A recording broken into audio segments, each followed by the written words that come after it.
चलो आज कुछ नया पढ़ते हैं। नया पढ़ते हैं तो क्या ओपन करते हैं? Yes, open your notes.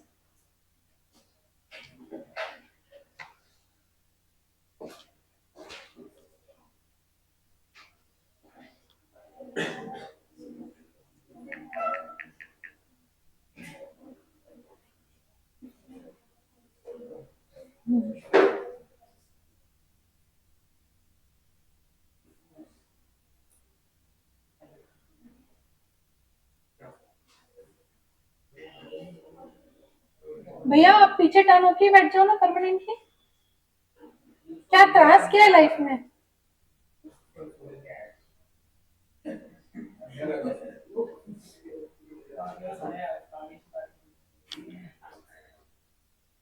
अपन ने क्या पढ़ा था? इन्वेंट्री कंट्रोल के चार तरीके होते हैं। पहला क्या था? Setting quantitative levels. इसमें अपन कौन से लेवल सेट कर रहे हैं? बोले कितनी क्वांटिटी ऑर्डर करना है एक बार में, ईओक्यू या आरओक्यू। कितने लेवल पे ऑर्डर करना है, आरओएल, रीऑर्डर लेवल। कितनी मैक्सिमम क्वांटिटी रखना है, कितनी मिनिमम रखना है, कितनी एवरेज रखना है। तो maximum stock level, minimum stock level, average stock level, ये अपन ने पढ़ लिया। ठीक है, तो ये वाला हो गया खत्म। तो अपने बचे कितने? तीन। अब तीन में से आज पढ़ेंगे अपन ये वाला, यूजिंग रेशियो एनालिसिस। तो आपने जैसे यहाँ पे लिखे थे 1 बाय सेटिंग क्वांटिटेटिव लेवल्स, वैसे ही वहां पे नीचे आपके बुक में लिखोगे 3 बाय यूजिंग रेशियो एनालिसिस। 2 क्यों नहीं? 2 बाद में पढ़ेंगे अपन। ठीक है, तो लिखो 3 बाय यूजिंग रेशियो एनालिसिस।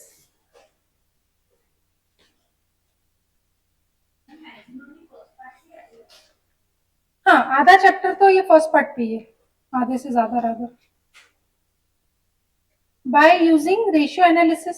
अब रेशियो एनालिसिस को कैसे यूज करते हैं और कैसे आप चेक करते हो आपका इन्वेंट्री का लेवल? तो बोले इसके लिए अपन ना इन्वेंट्री कंट्रोल करने के लिए अपन इन्वेंट्री का टर्न ओवर रेशियो देखते हैं। टर्न ओवर मतलब कोई भी चीज का रिपीटेशन कितनी बार होना है। टर्न अराउंड रेशियो जिसको बोलते हैं, टर्न ओवर रेशियो जिसको बोलते हैं, इसका मतलब आपकी इन्वेंट्री साल भर में कितनी बार आपके स्टोर से मूव हो रही है। आपकी जो इन्वेंट्री है, समझो एक महीना आपके स्टोर्स पे 10,000 यूनिट पड़ा है। एक महीना आपके स्टोर पे 10,000 यूनिट पड़ा है, तो साल भर में कितनी बार वो 10,000 यूनिट मूव होते जा रहा है। हर महीने दूसरा 10,000 आएगा, तो 12 बार मूव हो रही है आपकी इन्वेंट्री। कैसे पता? 12 नंबर ऑफ ऑर्डर्स था, उस बेसिस पे पता चला। तो वैसे ही अपन इन्वेंट्री का टर्नओवर रेशियो निकालते हैं। ठीक है, तो लिखा आपने बाय यूजिंग रेशियो एनालिसिस, उसमें लिखो नीचे इन्वेंट्री टर्नओवर रेशियो।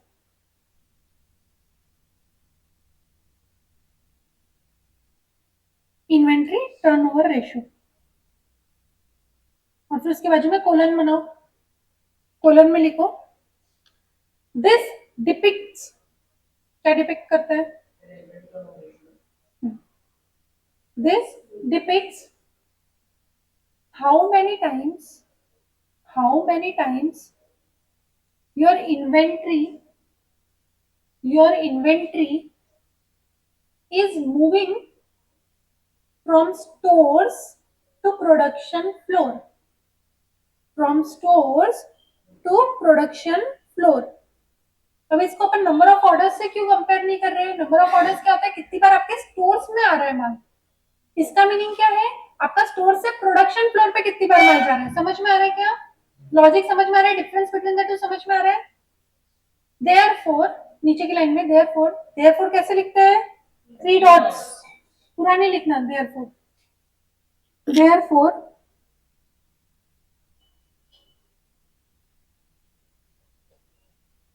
टर्नओवर को ऐसे भी लिखते हैं। ठीक है,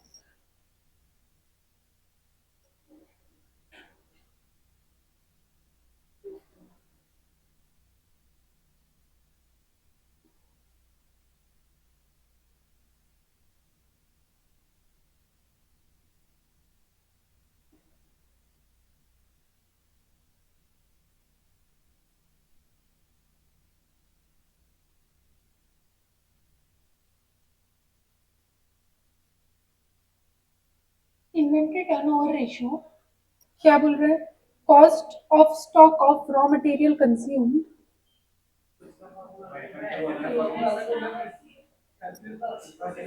अपन क्या क्या पढ़ रहे थे वहां पे? फॉर्मूला क्या था आपका इन्वेंट्री? तो इसमें और उसमें फर्क क्या है? यहाँ पे रॉ मटेरियल है भैया, वहां पे आप इन्वेंट्री यानी कोई भी इन्वेंट्री देख रहे थे, जनरली फिनिश गुड्स देख रहे थे एफएम में, तो एफएम में इन्वेंट्री फिनिश गुड्स थी इसलिए सीओजीएस देख रहे थे। यहाँ पे रॉ मटेरियल है इसलिए रॉ मटेरियल कंज्यूम। आपको मैंने वर्किंग कैपिटल मैनेजमेंट में भी ये फॉर्मूला पढ़ाया, अगर आपको लोग याद है तो याद तो कुछ है नहीं, फॉर्मूला अलग याद रखना है क्या? पहले पूछ लेते हो। Very bad.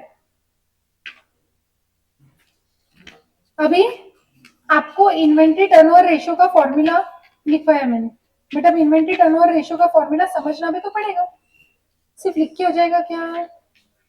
भाइयों और बहनों कुछ तो बोलो। आप ईओक्यू में ए जो लेते हो इज व्हाट? मटेरियल कंज्यूम्ड कि मटेरियल परचेज्ड? और यहाँ पे क्या है? तो आपको क्या ध्यान रखना है, जब आपका ओपनिंग क्लोजिंग स्टॉक दिया है तो गड़बड़ नहीं होनी चाहिए। अभी अपन ने 2-3 क्वेश्चन देख लिया, एक क्वेश्चन एक्सप्लिसिटली था 17,200 18,200, अगर याद होगा सबको तो। कहाँ पे कंज्यूम लेना है, कहाँ पे परचेस लेना है, उसका फर्क है, तो कहीं पे भी गड़बड़ नहीं होनी चाहिए। ये एरिया ऑफ मिस्टेक होता है, वो अगर आपने मिस्टेक आइडेंटिफाई कर लिया कि यहाँ पे मिस्टेक हो सकता है, तो आप वो एरिया में थोड़ा फोकस रहोगे। समझा क्या? लॉजिक समझा क्या? मैं क्यों ये भाषण दे रही हूँ? कोई बोलता ही नहीं हाँ या नहीं। अब average stock of raw material क्या होता है?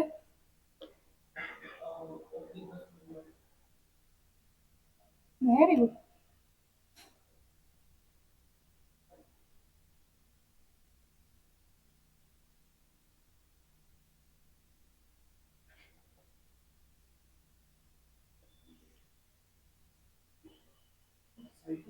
तो वेरी गुड बोली ना मैंने, आपको लगा मैंने सरकास्टिकली बोली करके।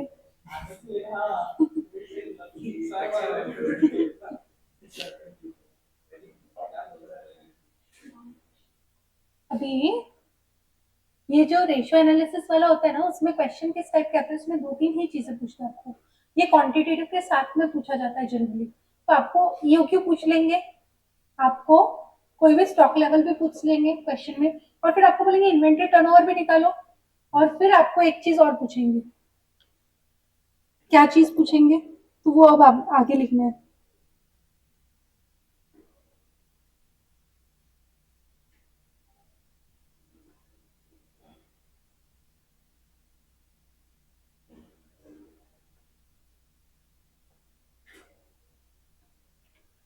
क्या लिखा है मैंने? Average number of days for which inventory is held, मतलब कितने दिन तक आपके स्टोर्स में वो इन्वेंट्री पड़ी थी। तो इसको कैसे निकालोगे? कितने दिन रहते साल में? 365 या तो फिर 360 जो भी दिया हुआ है, अगर नहीं दिया है तो 365। ठीक है, सेम लॉजिक अप्लाई होगा। डिवाइडेड बाय इन्वेंट्री टर्नओवर का मतलब ही तो होता है हर बार मूव होती है इन्वेंट्री, तो साल में कितनी बार मूव हो रही है, तो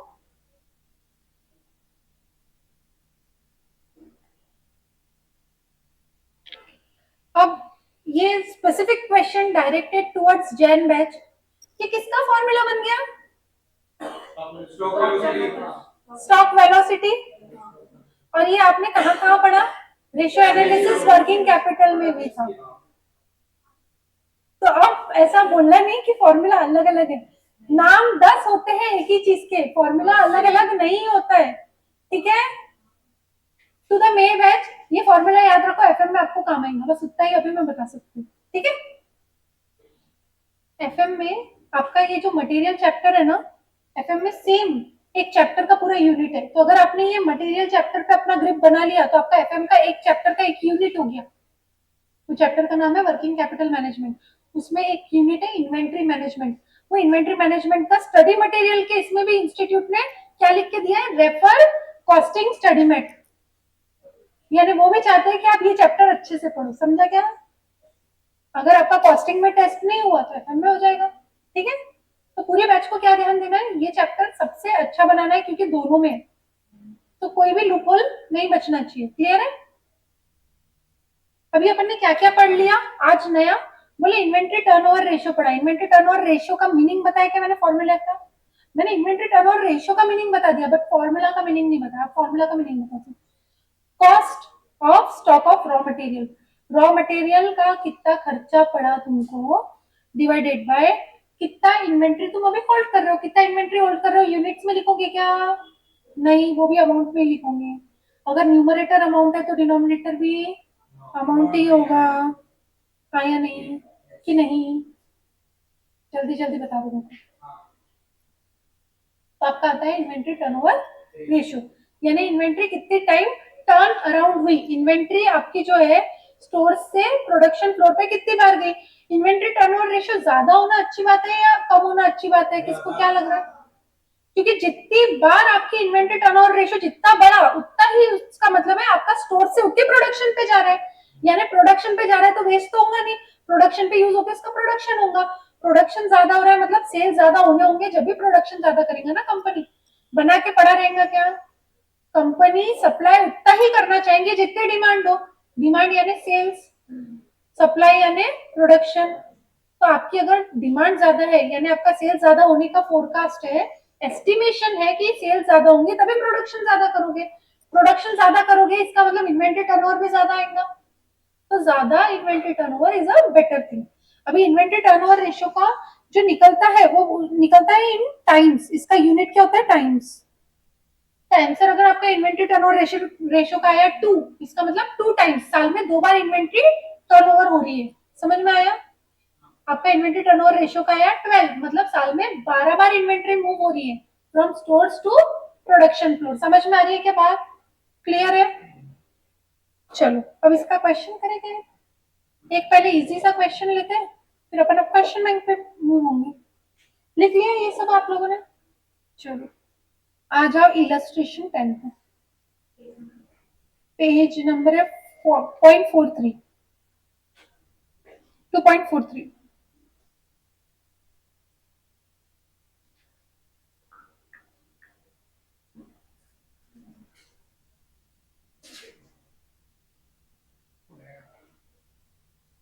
देखो आपको क्या क्या दिया है।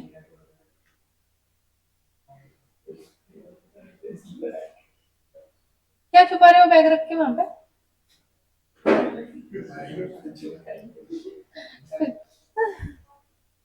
हाँ चलो ध्यान दो, क्या क्या दिया है आपको। Given data, opening stock of raw material rupees में, closing stock of raw material rupees में, और परचेज ड्यूरिंग द ईयर, यानी आपने कितना रॉ मटेरियल परचेज किया था।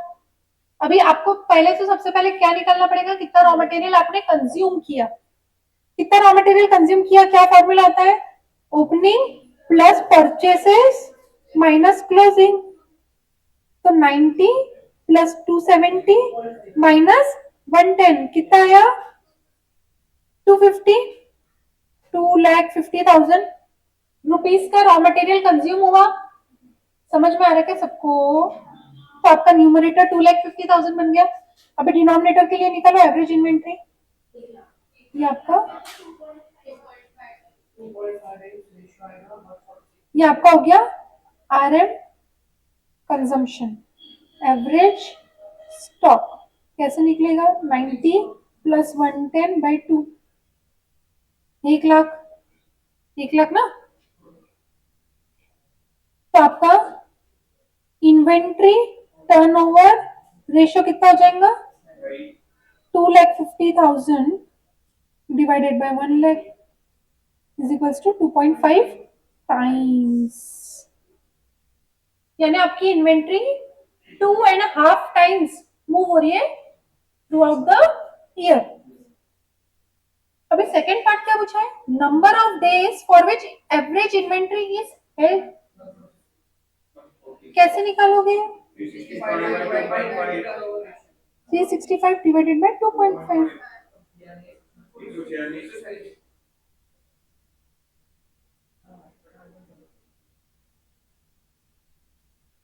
ठीक है, आया उनका भी आंसर वही, सेम करा है उन्होंने और अपन ने, कि कुछ अलग कर लिया। समझा? बहुत सिंपल सा क्वेश्चन था, इजी था। कॉन्सेप्ट समझा क्या ये क्वेश्चन से? ये क्वेश्चन सिर्फ कॉन्सेप्ट समझाने के लिए कराया। किसने किसने नहीं लिखा ये क्वेश्चन, रेज योर हैंड। नहीं लिखा अभी तक बुक में, लिखो फटाक से, क्विकली राइट इट डाउन। हाँ, ये नोट्स वाली बुक में लिखना है। इसका रीजन क्या है, आपको एक एग्जाम्पल हमेशा नोट्स में लिखना चाहिए ताकि आपको कॉन्सेप्ट क्लैरिटी मिल जाए। आप गिवन डेटा लिख लोगे तो वैसे ही एग्जाम्पल बन जाएगा, क्वेश्चन इलस्ट्रेशन। अरे भाई मेरे, क्या क्या त्रास है आपको, ये यहाँ पे रख दो भैया सामने वाली बेंच पे। हाँ बस फिर अपनी जगह पे ठीक है ना, फिर दूसरों की जगह पे क्यों रखना है, चलो। वैसे भी अपनी चीज अपने पास होनी चाहिए। डन।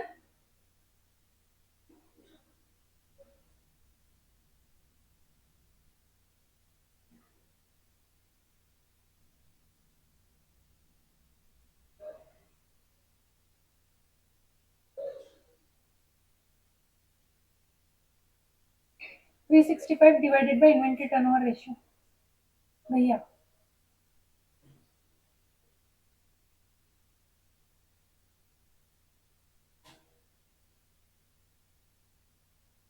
सेकेंड इलस्ट्रेशन 11 करना है अब वो क्वेश्चन वाली बुक में करो, नोट्स में मत करो, बस हो गया, नोट्स का काम खत्म।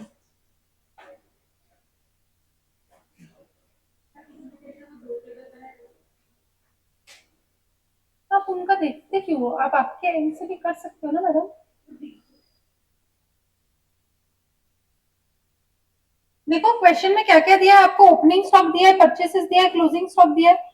वापस आपको क्या करना पड़ेगा, मटेरियल कंज्यूम निकालना पड़ेगा। तो यही टेबल में कंटिन्यू आरएम कंज्यूम, ठीक है, यही टेबल में एवरेज इन्वेंट्री, फिर यही टेबल में इन्वेंट्री टर्नओवर रेशियो, फिर यही टेबल में नीचे एवरेज नंबर ऑफ डेज। ठीक है क्या, अपने को एवरेज नंबर ऑफ डेज पूछा है क्या ये क्वेश्चन में, नहीं, पर अपन निकाल लेंगे, प्रैक्टिस।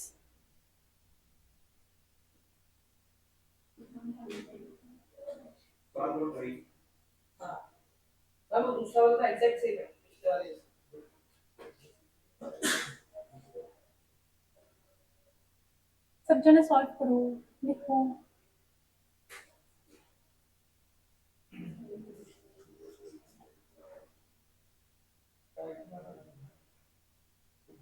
भैया टेबल बना के करोगे ना, एक से ज्यादा रहा टेबल बनाए तो एक ही बार अपने को पर्टिकुलर्स लिखना पड़ता है। फॉर्मूला भी बार बार लिखने का काम नहीं, पर्टिकुलर्स में अगर आपने फॉर्मूला लिख लिया तो आपको हर एक इसमें फॉर्मूला लिखने का काम नहीं। सबके लिए एक चीज बता रही हूँ, ध्यान दो। जब एक का पूछा था तो अपन ने प्रेजेंटेशन ऐसे किया था, बट जब एक से ज्यादा पूछा है टेबल में लिखना प्रेफर करना, क्यों, क्योंकि आपको पर्टिकुलर्स जो है वो बार बार लिखना नहीं पड़ेगा, कॉमन फॉर बहुत हो जाएगा। फॉर्मूला भी जहाँ पे आप इन्वेंट्री टर्नओवर रेशियो लिख रहे हो, समझो यहाँ पे लिख रहे हो इन्वेंट्री टर्नओवर रेशियो, तो यहाँ पे आपने फॉर्मूला यहीं पे लिख देना है कि R M consume divided by average inventory. सिर्फ दोनों में लिखने का काम है क्या बार बार, नहीं, वहां पे कैलकुलेशन शो करके डायरेक्ट आंसर लिखना है, तो आपका उतना स्पेस बच जाता है, उतना टाइम बच जाता है। पेपर में टाइम कैसे बचाना वो दिमाग भी लगाना जरूरी होता है, समझा क्या। यशवी समझा क्यों टेबल में लिखना है प्रेजेंटेशन।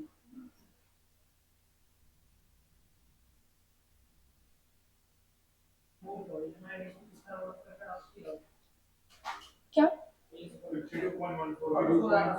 360 से करके देखो पॉइंट में। हाँ तो फिर डेसिमल के बाद अपना स्टैंडर्ड क्या है, अरे भाई मेरे 3 डेसिमल लिख लेने का। हाँ, और फिर नेक्स्ट इसमें नॉर्मल राउंडिंग, नॉर्मल राउंडिंग सादा सादा।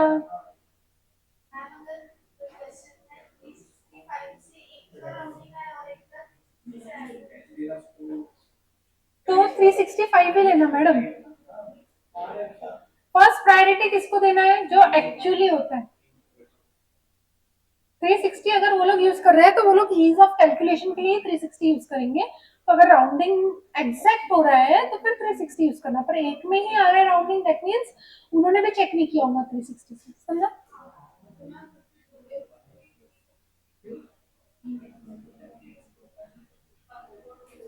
कितना आ रहा है आपका 51 पॉइंट कि 52 पॉइंट 52.142 तो 52 ही रहेगा।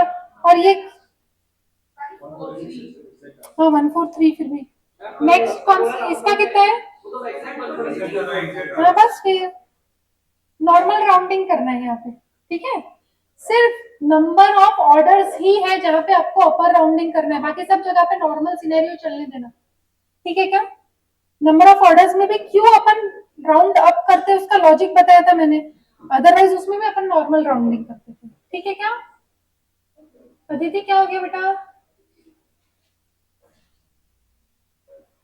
देखो कमेंट क्या लिखा है, material A is moving faster than material B.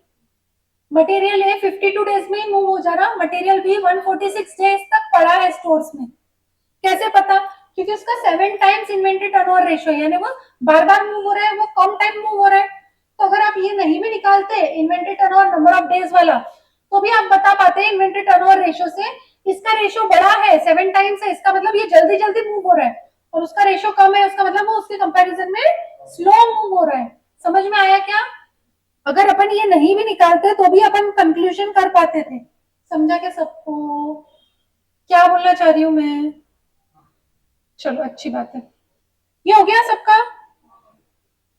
अभी स्टडी मैट को रखो साइड में, study mat is done for the day. Question bank में आ जाओ।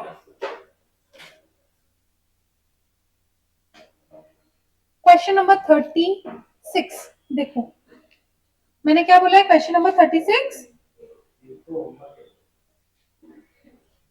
देखना है, अभी सॉल्व नहीं करना है।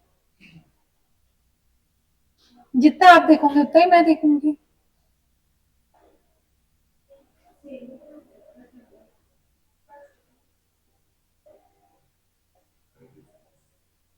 अभी आपने किया सेम टू सेम लाइंस पे है, तो क्या करोगे? होमवर्क लिखो, homework first homework for the day question 36 लिखा। अभी आ जाओ क्वेश्चन 38 पे। ये देखो, ये इलस्ट्रेशन 1 के जैसा है, ये भी आपका होमवर्क आना चाहिए। अभी इसमें 38, अभी ये जो 38 है इसमें एक पॉइंट नया है, देखो interpret the ratio calculated as above if the industry inventory turnover ratio is 10। इसका मतलब क्या है?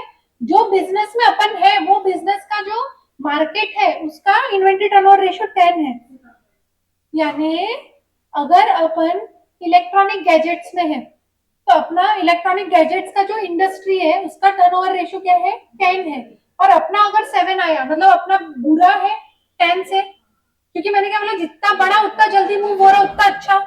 तो अगर अपना 10 से कम आया दैट मीन्स अपना बुरा है, अगर अपना 10 से ऊपर आया है that means upon industry standard को भी बीट कर रहे हैं, इंडस्ट्री स्टैंडर्ड को भी बीट कर रहे हैं। समझ में आ रहा है क्या? अच्छा है नहीं लिखना है, क्या वर्ड यूज करना है? इंडस्ट्री स्टैंडर्ड को बीट कर रहे हैं। और अगर बुरा आया तो क्या लिखना है? अपन इंडस्ट्री स्टैंडर्ड भी मीट नहीं कर पा रहे। क्या लिखना है? अपन इंडस्ट्री स्टैंडर्ड भी मीट नहीं कर पा रहे। समझा क्या? अपने को 10 दिया है तो उसको कैसे कंपेयर करना है? क्लिक हो रहा है सबको? तो ये होमवर्क में कैसे लिखोगे समझ गया? होमवर्क करना है 36 38 दोनों होमवर्क है। क्लियर? क्लियर? चलो अब थोड़ा सा जो आपने पहले पढ़ा है वही करो। क्या करोगे? थोड़ा सा जो पहले पढ़ा है वही। Question number 54,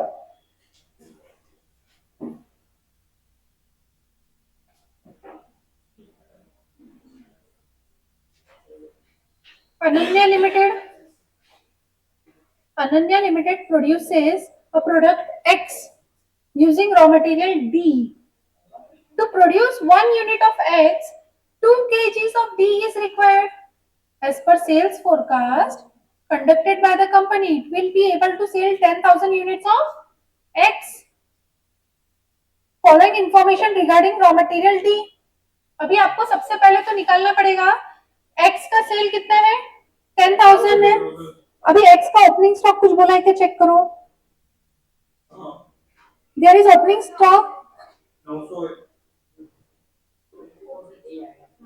there is opening stock 900 units of finish products. देखा क्या क्या बोला 900 है, तो अपने को 10,000 चाहिए, 900 है उसमें से, अब बनाना कितना है 9,100। ये क्लियर हो गया सबको। अभी 9,100 बनाने को कितना लगेगा, इंटू 2 लगेगा, क्योंकि आपको क्यों बोला है 2 kgs of D is required एक एग्स बनाने को, यानी 18,200 लगेगा। ये क्लियर है सबको। अब इसमें से जो है 1,000 अपने पास ओपनिंग स्टॉक है, हाँ या नहीं, 1,000 अपने पास ओपनिंग स्टॉक है, तो माइनस 1,000, तो अपने को परचेस कितना करना है 17,200। क्या हो गया परचेस हो गया, ये क्या हो गया कंजम्पशन हो गया, ये क्या हो गया आपका, ये आपका प्रोडक्शन हो गया, और ये क्या हो गया आपका सेल हो गया। समझा क्या, सेल करना है 10,000 क्वांटिटीज, ये आपका opening stock of finish goods 900 है, तो आपको प्रोडक्शन करना पड़ेगा 9,100 यूनिट्स, उसके लिए आपको कंज्यूम करना पड़ेगा 18,200 यूनिट्स, उसमें से आपके पास ओपनिंग स्टॉक 1000 का है, तो परचेस करना पड़ेगा 17,200 यूनिट्स। क्लियर है सबको सब बातें भैया? एक आउटपुट बनने को 2 इनपुट लग रहा है, तो डिवाइड करेंगे कि मल्टीप्लाई करेंगे। अभी अपन ने थर्ड पॉइंट वापर लिया, अभी अपन ने ये लाइन वापर ली। अब क्या बोल रहे हैं परचेस, अभी स्टार्टिंग से चलते हैं। Reorder quantity is 200 kgs less than EOQ, ये सेम क्वेश्चन अपन ने किया है। क्वेश्चन क्वेश्चन कौन सा है चेक करो।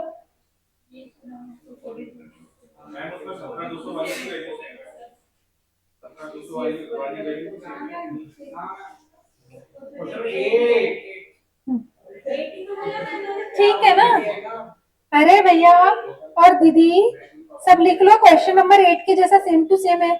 अभी अपन ने इतनी मेहनत कर ली है, तो ये वाला क्वेश्चन आप क्वेश्चन 8 के बाजू में लिख लो। क्वेश्चन 8 के बाजू में क्या लिखोगे, क्वेश्चन 54। हाँ ऐसा, क्वेश्चन 8 ऑब्लिक क्वेश्चन 54। हाँ लेकिन 55 फिर करना है, 55 और 54 में थोड़ा सा फर्क है। ना ना ना ना, वही बोल रहे हैं, उसने एक नंबर चेंज कर दिया, एक दो नंबर चेंज कर दिया कर ली, तो ये क्वेश्चन आपको होमवर्क है।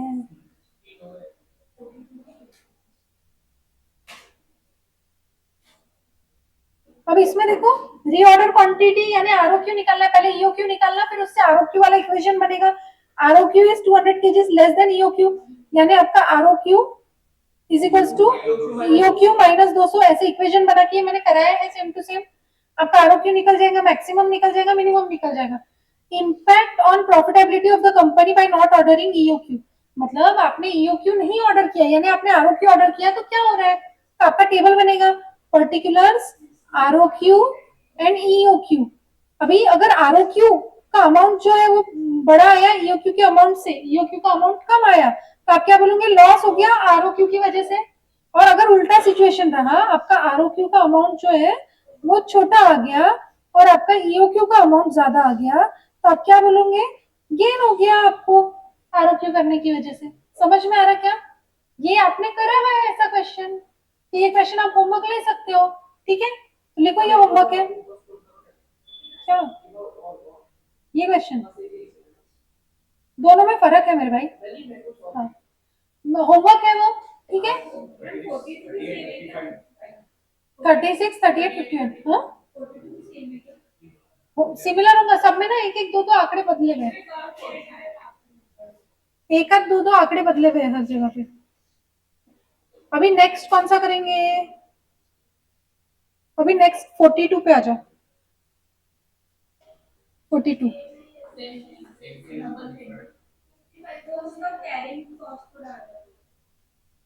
यस, नहीं ना मैडम 55 का 14% थोड़ी था, 13 पॉइंट समथिंग था।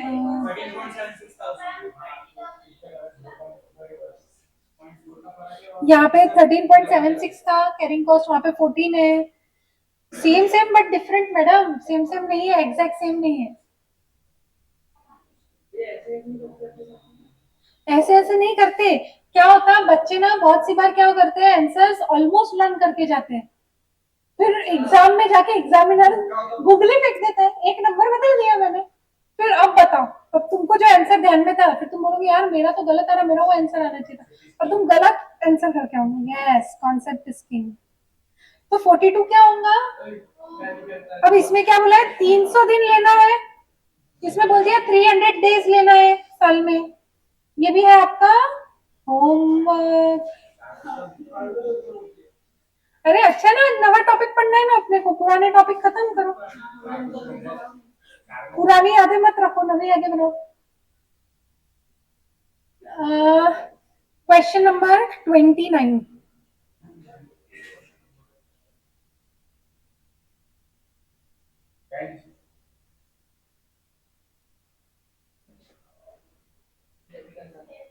यस,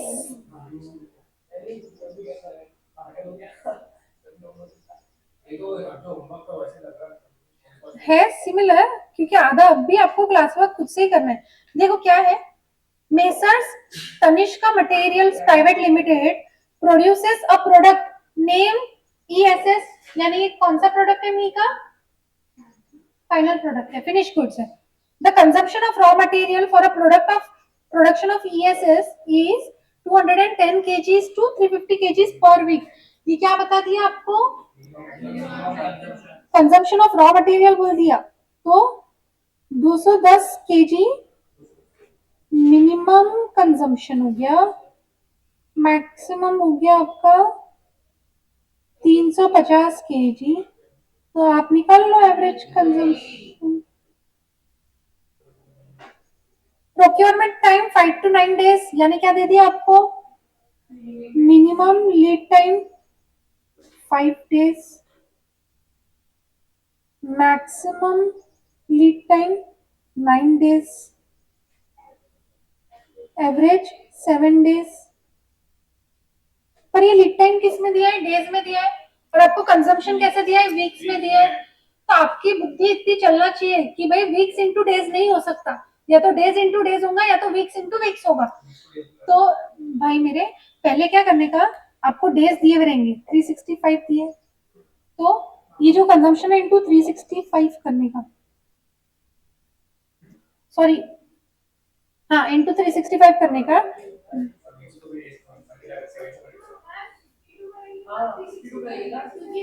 एक वीक का दिया ना मैडम वो।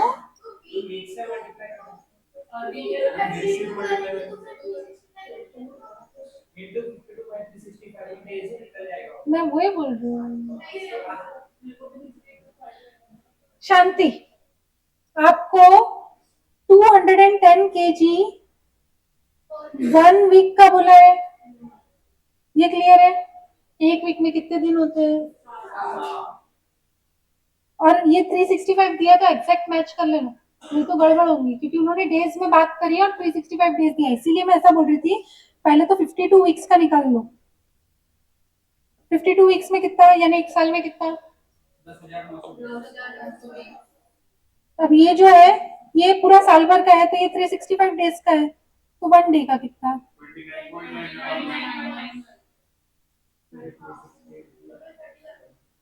हुँ? क्या 30 करेंगे?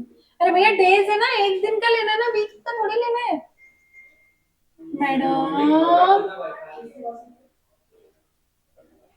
समझ में आया क्या मैं क्या बोल रही हूँ? नहीं समझा तो मैं लिखवाऊंगी, थोड़ा पेशेंस रखो। अभी तक आपको खाली इतना समझा तो भी चलेगा कि भैया कंजम्पशन वीक्स में दिया है और लीड टाइम जो है वो डेज में दिया है, तो वीक्स और डेज का कोई मेल बैठता है क्या? नहीं बैठता है। क्लियर है? सॉर्टेड है? क्लियर है? चलो, अभी purchase price of raw material दे दिया 100 रुपए, ऑर्डरिंग कॉस्ट 200 रुपए, storage cost 1% per month plus ₹2 per annum. आपने ऐसा कंपोजिट देख चुके हो? 1% पर मंथ बोल रहे हैं, यानी कितना percent per annum? 12% per annum, 12% per annum of 100। हाँ हाँ हाँ, तो ये 12 रुपए हुए, प्लस 2 रुपए पहले से दिए, यानी 14 रुपए का आपका क्या हो गया? CCPUPA 1% पर मंथ बोला है, तो 12 महीने का कैसा? 12, सबको समझा मैंने क्या किया?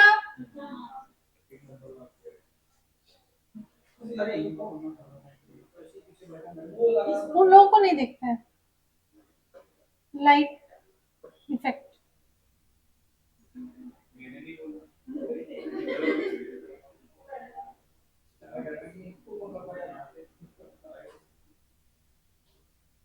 समझ गया अभी तक क्या क्या करें? चलो open your registers, let's begin. Given data लिखो पहले तो, गिवन डेटा लिखो, ये कंजम्पशन इन वीक्स लिखो, ये लीड टाइम इन डेज लिखो, आपका purchase price, ordering cost, storage cost से सीसीपीयू पीए निकाल के ईओक्यू निकालो। ईओक्यू में वीक्स और डेज का कोई लफड़ा है क्या? नहीं है तो उतना तो लिखो।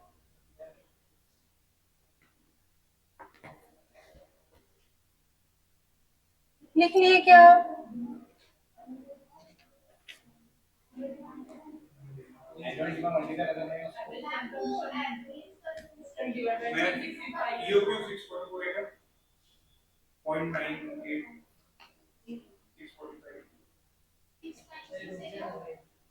इनका बहुत नियरेस्ट आंसर है पर कुछ तो गड़बड़ करा शायद।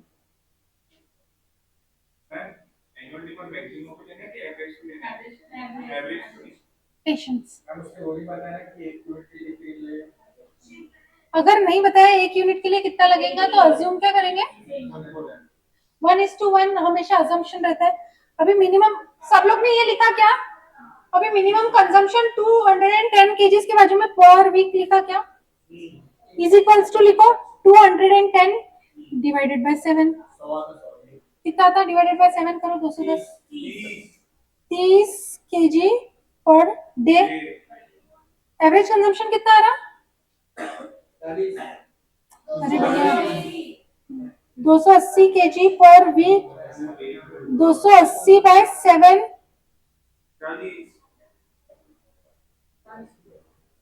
और ये 50 केजी पर डे है ना? ये यहाँ तक के सबका आ गया क्या? ये क्लियर है सबको? अभी आपको क्या करना पड़ेगा? अभी इसके नीचे लिखो therefore annual requirement is equals to. Demand कब लिखते हैं अपन? जब अपन 1:1 रेशियो में रहता है और आपको फिनिश गुड्स का डेटा दिया रहता है। फिनिश गुड का डेटा नहीं दिया तो एनुअल रिक्वायरमेंट लिखेंगे। एनुअल रिक्वायरमेंट कितना लगेगा? अपन नॉर्मल सिनेरियो किसको पकड़ते हैं? एवरेज को। तो 40 किलो पर डे इंटू 365 दिन, 14,600 केजीज। तो अभी आपका ई ओ क्यू कैसे आ जाएगा? 3 क्यों लिखी मैंने? 2 इंटू 14,600 इंटू 200 डिवाइडेड बाय 14। कितना आ रहा? 2 into 14,600 into 200 divided by 645.866 approximately 646 kgs। Normal rounding follow करने का आया ईओक्यू सबका 646। अपन हमेशा ही एवरेज ही कर रहे हैं। देखो अपन अगर अपने को एनुअल डिमांड दी हुई रहती है तो अपन एवरेज ही निकालते हैं उससे डिवाइड करके नंबर ऑफ डेज से। तो अपने को एवरेज दिया हुआ है, नंबर ऑफ डेज दिया हुआ है, तो एनुअल डिमांड कैसे निकालेंगे? समझा? एवरेज को नॉर्मल सिनेरियो कंसीडर होता है, इसलिए कभी भी अपने को टोटल निकालना है तो अपन अंदाजन ऐसा बोलते हैं ना, कुछ दिन अपने को 50 रुपया लग रहा है खर्चा, कुछ दिन अपने को 40 रुपया खर्चा लग रहा है, तो अंदाजन बोले 45 रुपया पर डे का खर्चा। तो वो अंदाजन जो होता है वो पर डे निकलता है, तो वो जो होता है वो आपका सालाना खर्चा का एवरेज आउटपुट। ठीक है क्या भैया? 270 क्या बोला है आपको? 270 kgs to 350 kgs per week. अभी एक वीक में कितने दिन रहते? 7। अभी 360 दिया रहता तो अपन सोचते थे कि वीक के नंबर ऑफ डेज कितने लेना। अगर 360 डेज दिया रहता तो अपन सोचते थे वीक में नंबर ऑफ डेज कितने लेना। अभी अपने को पता है नेचुरल सिनेरियो में 365 डेज का साल रहता है और वीक में 7 डेज रहते हैं, तो ये तो नॉर्मल सिनेरियो है। तो अगर 365 डेज क्वेश्चन में बोला है, ये देखो कंसीडर 365 डेज ही नहीं है, यानी एक हफ्ते में कितने दिन है? 7 दिन। तो 7 से डिवाइड करेंगे। क्यों निकाल रहे हैं? क्योंकि लीड टाइम आपको डेज में दिया है। समझा क्या? हाँ। अब बत्ती जली? समझ में आई सबको? और इतना सब निकाल ही लिया है तो आगे की चीजें आप निकाल सकते हो। EOQ हो गया, ROL निकालो। क्या फॉर्मूला है ROL का? आपको मिनिमम स्टॉक लेवल पूछा है ना, मिनिमम स्टॉक लेवल पूछा है ना क्वेश्चन में, फिर काय को मैक्सिमम इंटू मैक्सिमम करके 2 बार मेहनत करते, मिनिमम स्टॉक लेवल निकालो, उसका आंसर भी निकल जाता, फिर minimum plus average into average कर दो।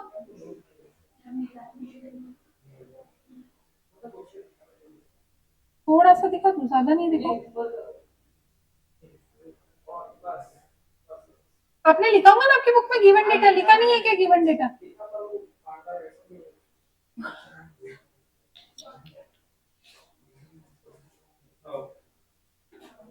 मुझे आंसर बता दो।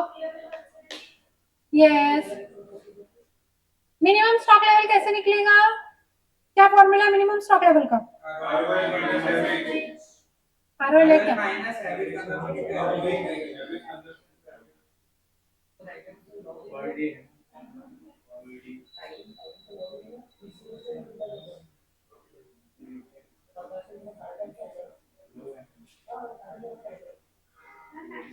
कैलसी नहीं लाए क्या? तो फोन रखो, बोलने का ना, ठीक है ना? हाँ, मिनिमम 170 है। सबका मिनिमम स्टॉक लेवल निकला क्या? कैसे निकालोगे? रीऑर्डर लेवल कैसे निकालोगे?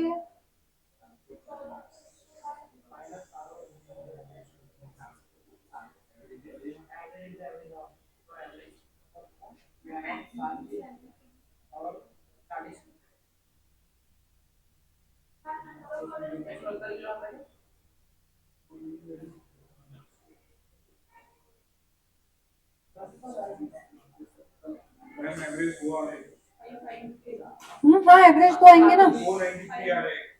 हाँ हाँ हाँ, बराबर है।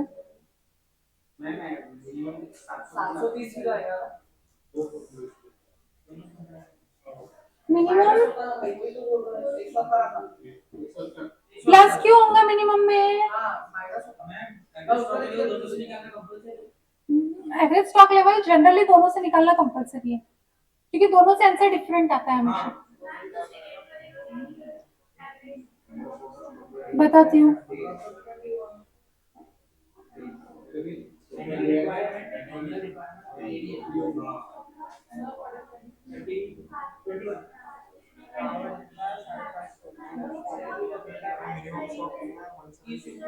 हाँ, 170, ये देखो मैं लिख रही हूँ कुछ कुछ।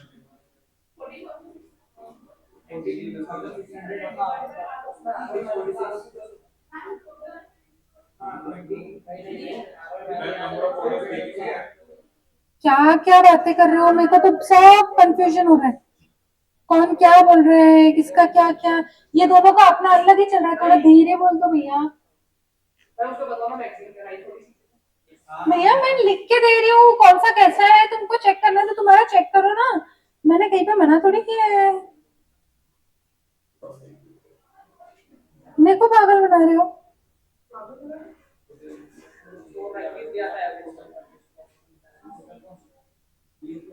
कितना था? 646, 22.60, that is 23।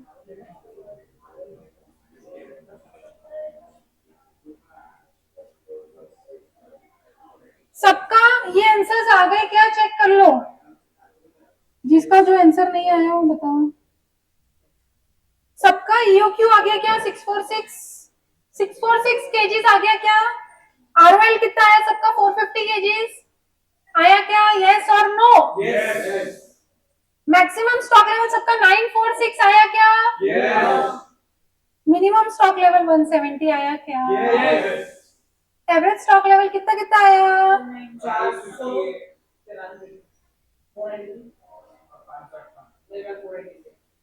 493, हाँ 493 है, 558 और 493, और number of orders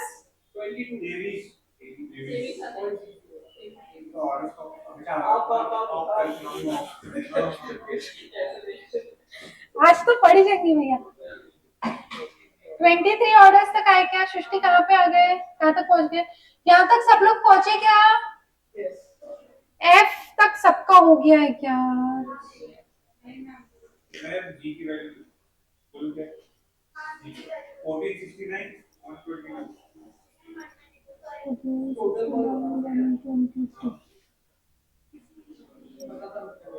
total inventory cost निकाल सकते हो आप, बट आपने जी अलग से सॉल्व करना चाहिए था कि आपने एच पढ़ा क्या, जी और एच साथ में कर लेते तो इजी हो जाता था। दो बार, हाँ हाँ हाँ, वही बोल रही, दो बार पर्टिकुलर्स लिखने की माता बच्ची करना नहीं। इसमें सिर्फ आई वाला पार्ट आपके लिए नया है, एच तक के आप खुद से खुद कर सकते हो, मुझे जल्दी आंसर्स चाहिए।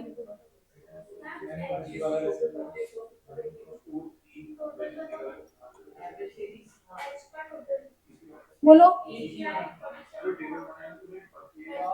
ना ना ना ना ना, बहुत गड़बड़ कर रहे हो। परचेज प्राइस आपने रिड्यूस किया क्या? और आपका कैरिंग कॉस्ट?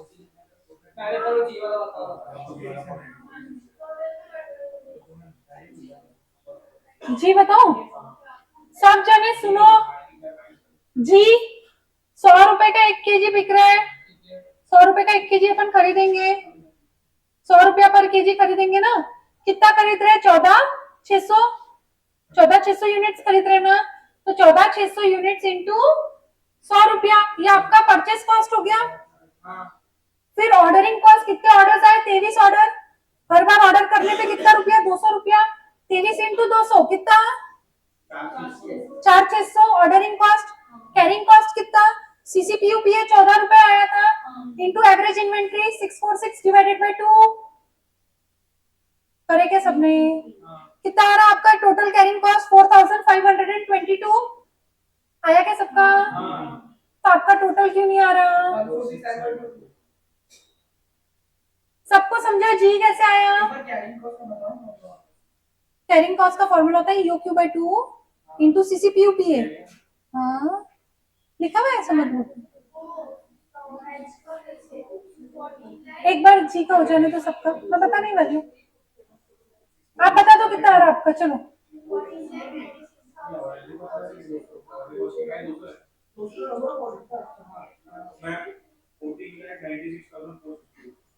जी हो गया सबका?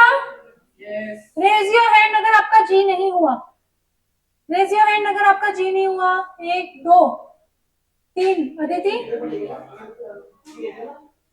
एच क्या पूछा है? डिस्काउंट पे पूछा है, क्या करोगे? परचेज प्राइस कितनी है? 100 रुपए की है, 1% डिस्काउंट मिलेगा बोलिए तो 99 रुपीज का मिलेगा अपने को प्रोडक्ट। कब बोले? दो बार ऑर्डर प्लेस करोगे तो एनुअल क्वांटिटी इन 2 ऑर्डर्स, तो नंबर ऑफ ऑर्डर्स 2 कर रहे हैं, 14,600 यूनिट डिवाइडेड बाई 2, यानी एक बार में कितने मंगा रहे हैं? 7,300 केजीज एक ऑर्डर में मंगा रहे हैं। तो आरओक्यू कितना हो गया? 7,300 केजीज इज योर रिवाइज आरओक्यू। तो आपका परचेस कॉस्ट कितना हो जाएगा? 14,600 पूरी क्वांटिटी इंटू 99 रुपीज, पूरी क्वांटिटी इंटू 99 रुपीज। फिर ऑर्डरिंग कॉस्ट कितना? दो बार ऑर्डर प्लेस कर रहे हो 200 रुपए वाला, तो 400 रुपया ऑर्डरिंग कॉस्ट। कैरिंग कॉस्ट कितना? 7,300 डिवाइडेड बाई 2 इंटू सीसीपीयूपीए चेंज हो जाएगा, 99 का 12% कितना होता? 11.88 प्लस 2 13.88, आपका सीसीपीयूपीए 13.88 हो जाएगा। समझा क्या? सबको समझा? अथर्वा क्या ना गड़बड़ यहाँ पे? बराबर है? कितना है टोटल? करेक्ट।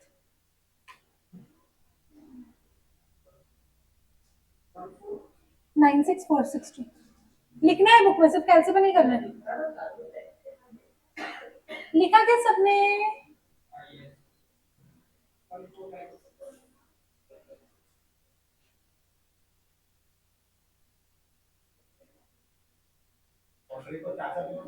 हाँ,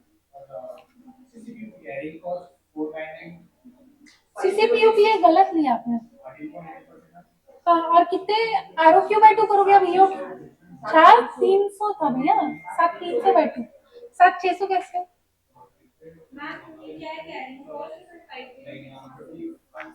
50, आपका टोटल मैच नहीं हो रहा क्या?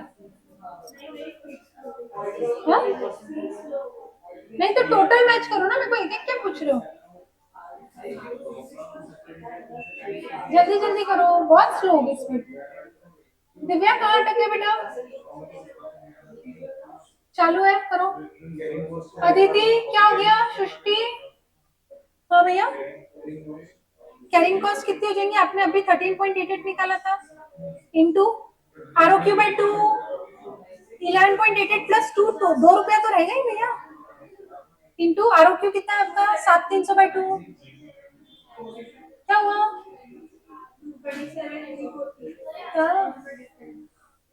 डिफरेंस पूछा है क्या? एक्सेप्ट करना है कि नहीं? हाँ निकालो, करना चाहिए कि एक्सेप्ट की नहीं करना चाहिए? डिफरेंस निकालने का काम है क्या मैडम? बिना डिफरेंस निकाले भी अपने को दिख रहा है एक्सेप्ट करना है कि नहीं करना है। किसका किसका एच नहीं हुआ? Please raise your hand. H कितनों का नहीं हुआ? बातें बंद कर दो प्लीज, आपस में बातें बंद कर दो। रेज योर हैंड अगर आपका एच कंप्लीट नहीं हुआ है। अनुश्री, मीका, हो गया? साई, अदिति, सृष्टि, प्रीत, जल्दी करो प्लीज। 3% से 3% से नहीं ले सकते, आपको एग्जैक्ट सेम आना चाहिए। तो आप जो राउंडिंग कर रहे हो वो राउंडिंग मत करो। देखो लाइफ कब इजी रहेंगी? जब आपका यूक्यू और आरओक्यू सेम रहेगा। यस, आईआरआर निकालना है भैया, एनपीवी नहीं निकालना है, आईआरआर निकालना है। हाँ आईआरआर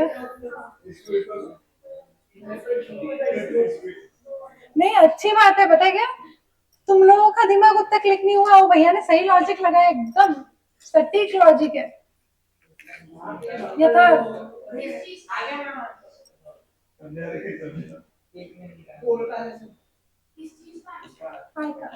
उसका एक आंसर अरे हो गया वो, मैं समझा नहीं हूँ कैसे। दिमाग मत लगाओ, आप सिर के ऊपर से जाने वाले काम करोगे। अभी रुक जाओ, अगर सबका एच हो गया है तो we can start with I please. Question I क्या बोल रहे हैं? इफ नहीं भैया, कमेंट एच ही पूछना है, कमेंट करो। तो एच का कमेंट क्या होगा? आपका जी जो है वो छोटा है देन एच, तो हम एक्सेप्ट नहीं करेंगे डिस्काउंट ऑफर। तो अब आई क्या पूछ रहा है? अगर आप एक्सेप्ट नहीं कर रहे हो ऊपर का ऑफर, तो आप उसको काउंटर ऑफर दो कि मेरे को इतना % डिस्काउंट दे तो मैं एग्री करूंगा। तो कम से कम कितना डिस्काउंट चाहिए आपको, ताकि आप मैच कर पाओ ये आंकड़े को, ताकि आप ईओक्यू की अमाउंट को मैच कर पाओ। आपको ये चीज समझ में आ रहा क्या? आपका अगर कॉस्ट ईओक्यू के अमाउंट से सेम रहा, दैट मीन्स आपका जो, अगर आपका ईओक्यू के अमाउंट से सेम अगर आपका टोटल कॉस्ट रहा, दैट मीन्स आप कोई इनडिफरेंट हो। आप ईओक्यू बुलाओ क्या आरओक्यू बुलाओ क्या, आप इनडिफरेंट हो। आपको ईओक्यू पे भी सेम कॉस्ट लग रही है, आरओक्यू पे भी सेम कॉस्ट लग रही, तो आपको बताना है कम से कम डिस्काउंट इतना मिलना चाहिए ताकि मेरा ईओक्यू और आरओक्यू सेम हो जाए, तो फिर मैं आरओक्यू मंगा लूं, और उसके ऊपर डिस्काउंट मिल गया तो आरओक्यू बेटर है। समझा क्या लॉजिक? समझा मैं क्या बोलना चाह रही हूँ? अब इसको सॉल्व कैसे करेंगे? तो इसको सॉल्व करने का तरीका मैं आपको बता रही हूँ, प्लीज ध्यान दीजिए एक बार। अभी पार्ट आई, मुझे आप लोगों की हेल्प लगेगी फॉर विद द डेटा, ठीक है?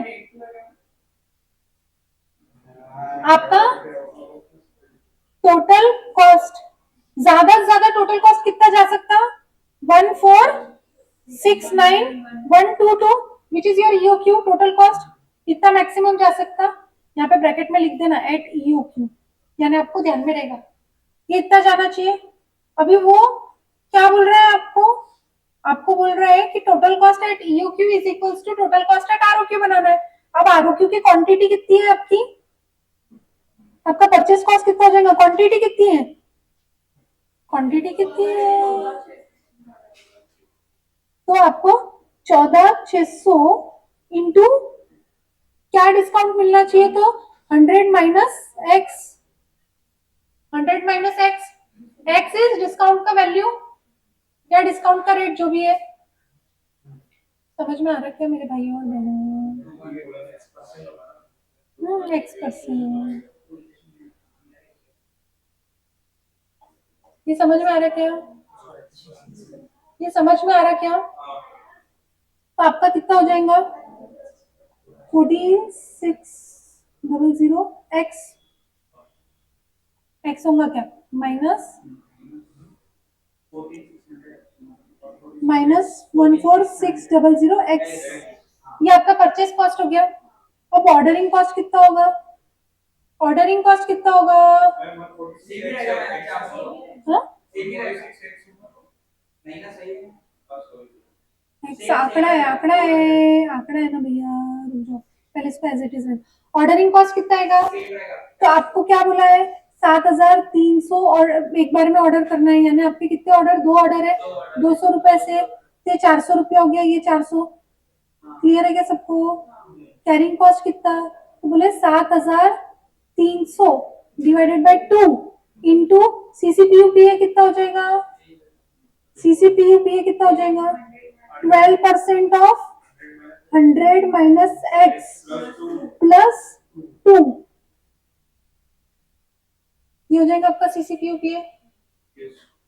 ये समझा क्या सबको? अब इसको सॉल्व कैसे करते हैं सीसीपीयूपीए को? सब जने अपना कैलसी लो हाथ में, 7300 on your calci, pens down, calci up, 7300 on your calci divided by 2 कितना आया वैल्यू? 3650 इंटू 2 कितना आया? 7300। हाँ, तो आप वापस डिवाइडेड बाय 2 करो, इंटू 100 इंटू 12% कितना आया? 43800 माइनस, ये मैंने क्या सॉल्व किया है?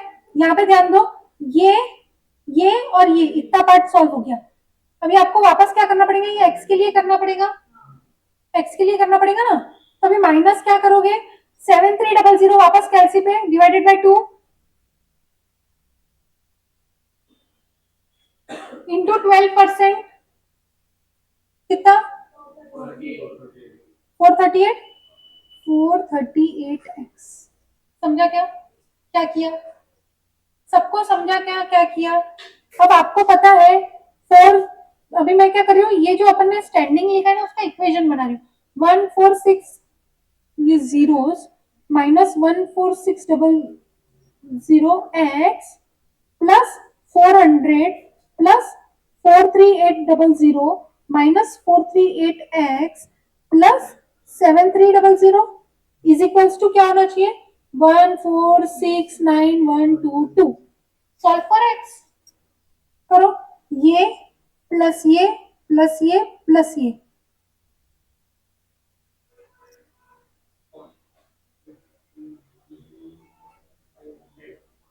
1511500 माइनस ये प्लस ये कितना होता है? 15038x। हाँ क्या? हाँ कि नहीं? अब ये यहाँ पे जाएगा, सॉरी उल्टा, हाँ सॉरी उल्टा, ये यहाँ पे आएगा तो 15 1 में से माइनस होगा और ये x वाला वैल्यू इधर जाएगा, तो कितना बचा? 42378 इज इक्वल्स टू 15038 x, तो x इज इक्वल्स टू कितना? 2.82 आया सबका, 2.82 आया। समझा है? x is equals to 2.82। अब ये जो x आया ना वो रुपीस में आया है भाइयों और बहनों, पहले ये चीज समझो, ये परसेंट नहीं है, क्योंकि अपन ने क्या लिखा है? 100 माइनस एक्स, 100 माइनस रुपीस ही करेंगे ना, परसेंट नहीं करेंगे। समझा?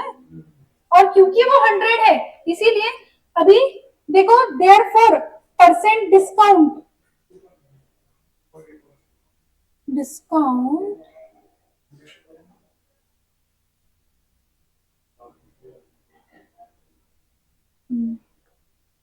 Percent discount is equals to 2.82 rupees divided by 100 rupees is equals to 2.82%। समझा क्या? किसको ये बात नहीं समझी, किसको ये बहुत कॉम्प्लिकेटेड लगा, मुझे बता दो पहले अभी। किसके दिमाग के ऊपर से गया? मैम को पता है, इसलिए तो पता है आया। IRR नहीं दिखाना है अभी आपको, बाकी बच्चे कंफ्यूज हो जाएंगे, मुझे उसमें नहीं पढ़ना है। हाँ हाँ हाँ डेफिनेटली। अभी देखो, इसको सिंपली कैसे किया जाता है, इसको सिंपली कैसे किया जाता है, ये आपको अभी बहुत कॉम्प्लिकेटेड लग रहा है ना। इसको सिंपली कैसे किया जाता है, इसको सिंपली ऐसे किया जाता है, आपका जो पार्ट आए है ना ये एच और जी, जी पार्ट का जो आंसर निकला, जी पार्ट का टेबल था ईओक्यू वाला, परचेज कॉस्ट, ऑर्डरिंग कॉस्ट और कैरिंग कॉस्ट, और इसकी टोटल कितनी थी 1469122 है ना। अब ये ईओक्यू का था, अभी यहाँ पे ही आपको डिस्काउंट का बना लेना चाहिए। इसके बाजू में आप जैसे ईओक्यू के बाजू में एक आरओक्यू का बना रहे हो ना, आरओक्यू का बना रहे हो ना, वैसे ही कौन सा डिस्काउंट का बनाना चाहिए, डिस्काउंट क्वेश्चन मार्क वाला, ठीक है। या फिर डिस्काउंट क्वेश्चन मार्क तो पेपर में लिख नहीं सकोगे, तो क्या लिखोगे एक्स। समझा? यहाँ तक के क्लियर है सबको? अभी परचेस कॉस्ट क्या रहता है आपकी टोटल क्वांटिटी पे, तो इसको कैसे करोगे, क्वांटिटी इंटू रेट होता है। अब इसको दूसरा तरीका करने का क्या रहता है, आप रेट को ही एक्स पकड़ लो। क्या पकड़ोगे, रेट को एक्स, रेट को एक्स पकड़ो, बहुत सिंपल हो जाएगा। अभी देखो क्वांटिटी इंटू रेट होता है, तो क्वांटिटी इंटू एक्स लिख सकती हूँ मैं। यहाँ पे क्वांटिटी कितनी थी आपकी 14,600, तो ये कितना हो गया 14,600x। यहाँ तक के सबको क्लियर है? अभी ऑर्डरिंग कॉस्ट तो 400 आएंगी, कैसे बोले, आपको 2 ऑर्डर प्लेस करने हैं 200 रुपए के, ये तो बोला हुआ है ना। पार्ट आई जो है वो पार्ट उसके ऊपर वाले से लिंक्ड है, एच से। एच में आपको बोला है 7300 का क्वांटिटी चाहिए, तो वो ही अपने को अज्यूम करके करना है, ठीक है। अभी कैरिंग कॉस्ट के लिए भी अपन क्या करेंगे, 7300 डिवाइडेड बाय 2 इंटू, दो चीजें लग रही है, 12% ऑफ एक्स भी लग रहा है प्लस 2 लग रहा है। समझ में आ रहा है क्या? तो 12% ऑफ एक्स को मैं 0.12x लिख सकती हूँ। सबको ये चीज क्लियर है? ये क्लियर है? अब बहुत सिंपल हो गया आप लोगों को, 7300 इंटू दिस प्लस दिस, तो अपन कैसे करते हैं, 7300 डिवाइडेड बाई 2 कितना आता है 360, क्या आ रहा था 3650, तो 3650 इंटू 0.12 438 आया, तो 438x हो गया, प्लस ये तो 7300 ही होगा, क्योंकि प्लस 2 वो दोनों कैंसिल हो जाएंगे डिनोमिनेटर न्यूमरेटर के 2। देखो क्या करना है, क्या करना है, ये टर्म को इससे मल्टीप्लाई करना है, फिर ये टर्म को इससे भी मल्टीप्लाई करना है। समझ में आ रही क्या बात आपको? यहां तक के समझा? अभी इज इक्वल टू क्या है 1469122। अब यही स्टेटमेंट को अपने को स्टेटमेंट फॉर्म में लिखना है, तो 14600x plus 400 plus 438x plus 7300 is equals to 1469122। अब मुझे बताओ 400 प्लस 7300 कितना हो गया 7700। अब इसमें से माइनस करो 1469122 में से कितना बचा 422 है ना। अब इसको और इसको प्लस करो कितना हो गया 1415038x, हाँ कि नहीं। तो x इज इक्वल्स टू कितना आ रहा है 80 90 80 क्या आ रहा 97.18 एग्जैक्ट 1819182। ये समझा सबको? ये क्या निकला, नवा प्राइस निकला, न्यू प्राइस आफ्टर डिस्काउंट। तो देयरफॉर डिस्काउंट कितना, देयरफॉर रुपीस में निकालना है तो 100 माइनस 97.182 करो, या तो फिर परसेंट में निकालना है तो कैसे करोगे, percent discount is equals to 100 minus 97.182 divided by 100, तो 2.81%। 82 आ रहा, 81 आ रहा, कितना आ रहा आपका देख लो, 82 आ रहा। तो समझा, इससे भी कर सकते हो। अब वो थोड़ा ज्यादा कॉम्प्लिकेटेड था, डिस्काउंट को एक्स पकड़ना, तो क्या इजी तरीका है रेट को एक्स पकड़ना। पर मैंने वो क्यों बताया पहले, क्योंकि आपको समझ में आए एक्चुअली में निकालना कैसे रहता है। आप करोगे ये मेथड से, करोगे ये मेथड से, ये इजी है। ये समझा क्या सबको, ये समझा। रेट को, परचेज प्राइस को एक्स पकड़ लो, तो लिखो आई, आई पार्ट लिखो सब जने अपनी बुक में। Let purchase price be x, let purchase price be x लिखा। Therefore purchase cost is equals to, मैं डिक्टेट कर रही हूं, purchase cost is equals to 14600x, 14600x लिखा। यहां तक सब पहुंच गए, comma ordering cost is equals to, ordering cost is equals to 2 orders into 200 is equals to 400 rupees। अब उसके नीचे लिखोगे carrying cost is equals to, carrying cost is equals to लिखा। अब लिखो बोर्ड पे, देखो मैं कैसे लिख रही हूँ। Carrying cost 7300 divided by 2 into 2, 7300 divided by 2 into x into 12%। समझा क्या। दो प्रकार की कैरिंग कॉस्ट है, आपको पर यूनिट बताया है एक कैरिंग कॉस्ट और एक परसेंट में बताया है, तो दोनों को मैंने स्प्लिट कर लिया। कितना कितना आता है, 7300 आता है और 438x आता है, 7300 और 438x लिखा।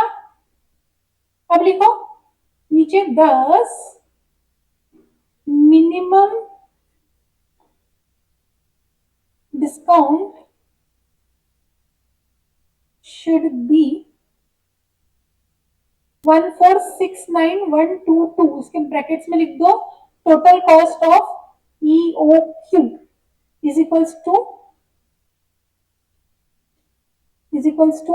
परचेज प्राइस कितना हुआ था आपका 14600x plus 400 plus 7300 plus 438x। समझा कैसे लिख रही हूं, सबको समझ में आया क्या। यहां पे लिख दो purchase cost at ROQ, ordering cost at ROQ, और ये दोनों को मिला के कैरिंग कॉस्ट एट ROQ। ये क्यों लिखना जरूरी है, क्योंकि आपको समझ में है कि टोटल कॉस्ट EOQ का और टोटल कॉस्ट ROQ का अपने को सेम चाहिए। समझा क्या, इसीलिए अपन एक्स रख के कर रहे हैं और फिर उसको सॉल्व करना है। अब सॉल्व करने वाले यहाँ पे मैंने सॉल्व किया है, ये लिख लिया क्या यहाँ तक सबने, ये लिख लिया, ये लिख लिया। अब मैं आगे का प्रेजेंट करूं, आगे का फिर आपको ये लिखना है ये वाला। हाँ एक सेकंड रुक जा, मैं यहीं से कॉपी पेस्ट कर देती हूँ तो आपको बहुत इजी हो जाएगा।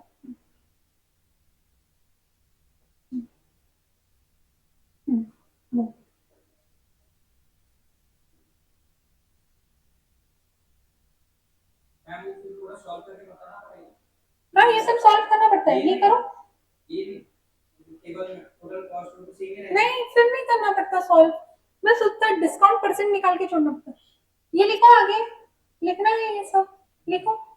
ये आपका लाइन नंबर 1 हो गया, ये लाइन नंबर 1 हो गया, ये 2 हो गया, फिर ये 3 हो गया, ये 4 हो गया एक्स की वैल्यू, फिर ये डिस्काउंट कितना है 2.82 रुपीज।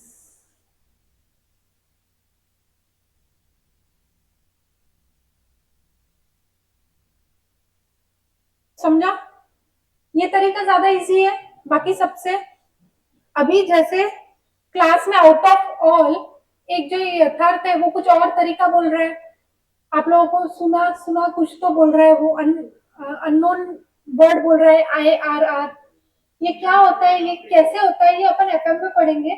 और फिर आपको मैं जब भी ध्यान दिलाऊंगी कि FM में अपन ने जो ये पढ़ रहे हैं वो तरीके से आप ये चीज भी निकाल सकते हैं, तो जब मैं ध्यान दिलाऊंगी आपको, ठीक है। बोलो बताओ,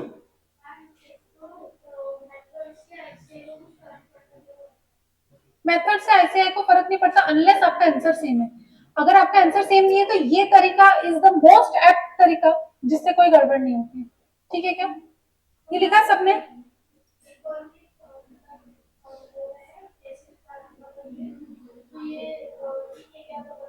हाँ हाँ हाँ।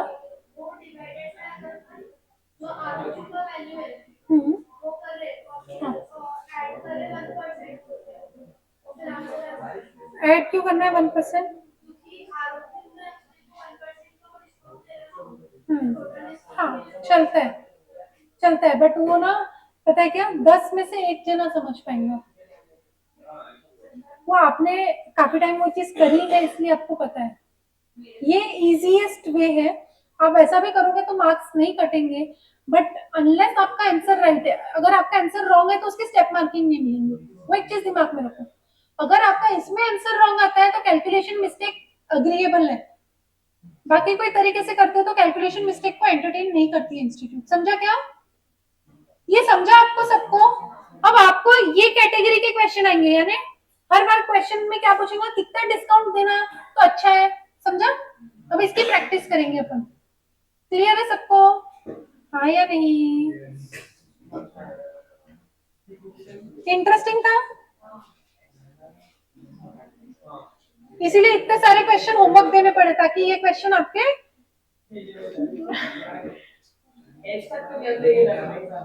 अरे उसके आगे भी कोई ऐसा मेरे को नहीं लगता रॉकेट साइंस था कि उसके आगे।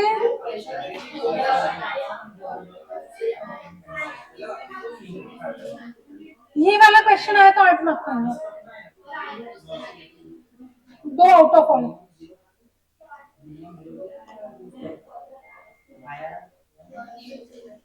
अभी एक क्वेश्चन करते हैं। कल अपन ने एक करा था इकोनॉमिक प्रोडक्शन रन, वैसा ही आज एक और नई चीज सीखेंगे। ठीक है, आ जाओ क्वेश्चन नंबर 60 पे, 60। आज कितनी नवी चीजें सीखे? इन्वेंट्री वाला टर्नओवर रेशियो और वो सब सीखे।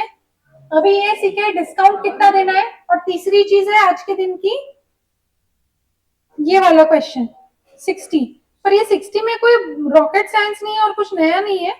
इट्स जस्ट दैट आपको इंटरप्रेट, जैसे इकोनॉमिक प्रोडक्शन रन कुछ अलग था क्या? नहीं, बस आपको समझना था सेटअप कॉस्ट जो है ऑर्डरिंग कॉस्ट के जैसे होता है। यहाँ पे भी वैसा ही खेल है सिर्फ। 60 पे आ जाओ ना। इसके बाद क्वेश्चंस है, एक टॉपिक और पढ़ाना है।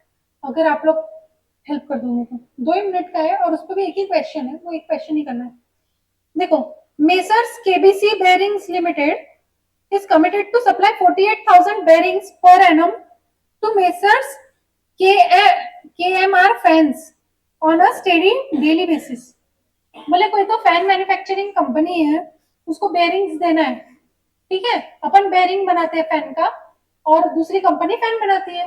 अपन उसको पार्ट बना के दे रहे हैं, वो असेंबल करके फैन बना रहा है। It is estimated that it costs ₹1 as inventory holding cost per bearing per month। एक बेयरिंग को 1 महीना होल्ड करने के लिए 1 रुपया लग रहा है, तो एक बेयरिंग को होल्ड करने के साल भर का कितना? तो carrying cost per annum per unit कितना? CCPUBA ₹1 per month into 12 months, ₹12। यहाँ तक के सबको क्लियर है क्या? क्लियर हो गया? अभी क्या बोल रहे हैं? And the setup cost per run of bearing manufacture is 3200। Setup cost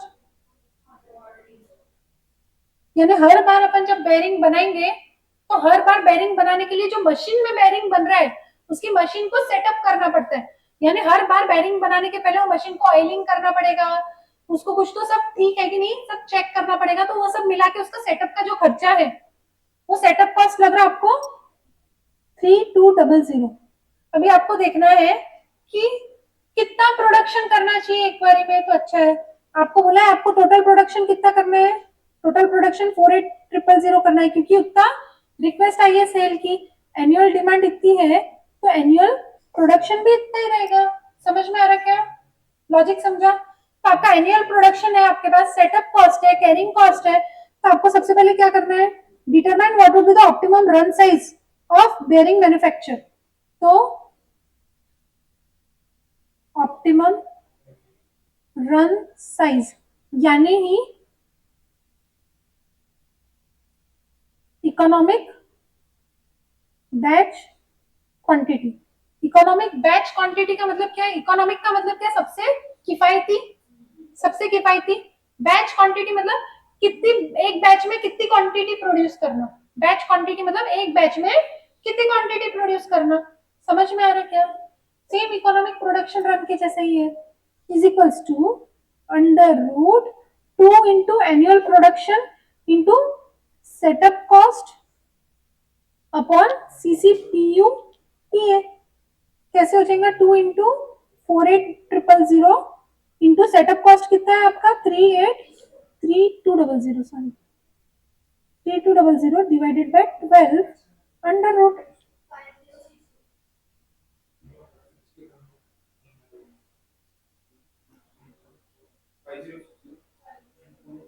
आया? सबको समझा है क्वेश्चन कैसा है? आपने एक दो जीरो कुछ कहीं पे कम ज्यादा ले लिया है।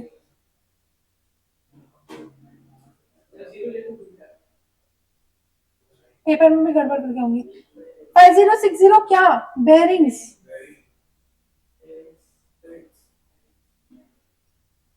तो 5060 समझा सबको? कैसे किया समझा, लिखा साथ साथ में सबने, मेरे साथ लिख रहे हो? लिख लो प्लीज। लिख लिया? अभी सेकंड क्वेश्चन क्या पूछ रहे हैं, determine what would be the interval between two consecutive optimum runs. मतलब दो बैच, ऑप्टिमम बैच रन करने के बीच में कितना टाइम गैप है। ये सेम चीज अपन यूक्यू में कर चुके हैं। क्या कर चुके हैं, number of frequency, number of frequency of order, frequency of order या नंबर ऑफ ऑर्डर फ्रीक्वेंसी कैसे निकालते थे अपन, divided by number of days by number of orders करते थे। यहाँ पे क्या करेंगे,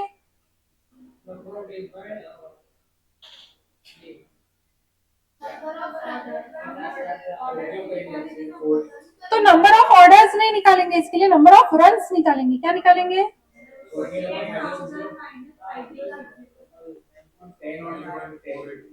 तो सेकेंड पार्ट के लिए, सेकेंड पार्ट के लिए पहली चीज लिखो, number of runs in year is equals to 48,000 units बनाना है। एक बार में 5060 है, कितना 9.486 अप्रोक्सीमेटली 10 रन्स। अभी इसके लिए अपने को क्या पूछा है, जो वर्ड क्वेश्चन में लिखा है वही वर्ड में आंसर लिखने का। तो आप क्या लिखोगे, interval between two consecutive optimum run.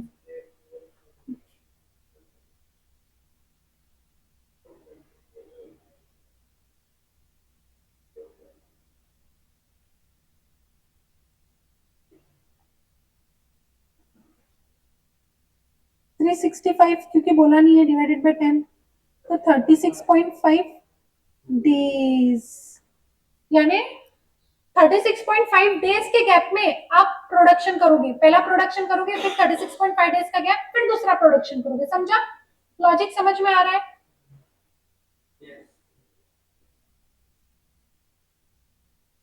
अब इसका ना थर्ड पार्ट भी अलग है। हाँ, बाकी सबसे क्या बोल रहा है, calculate the minimum inventory cost. Third part क्या बोल रहा है,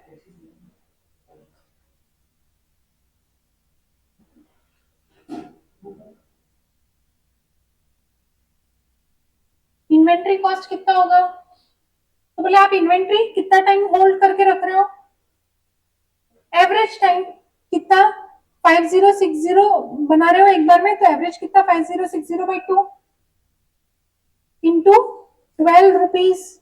ये क्या निकाला बेसिकली मैंने, क्या बोल सकते हैं इसको, कैरिंग कॉस्ट। तो इन्वेंट्री कॉस्ट मतलब क्या है, यहाँ पे कैरिंग कॉस्ट है।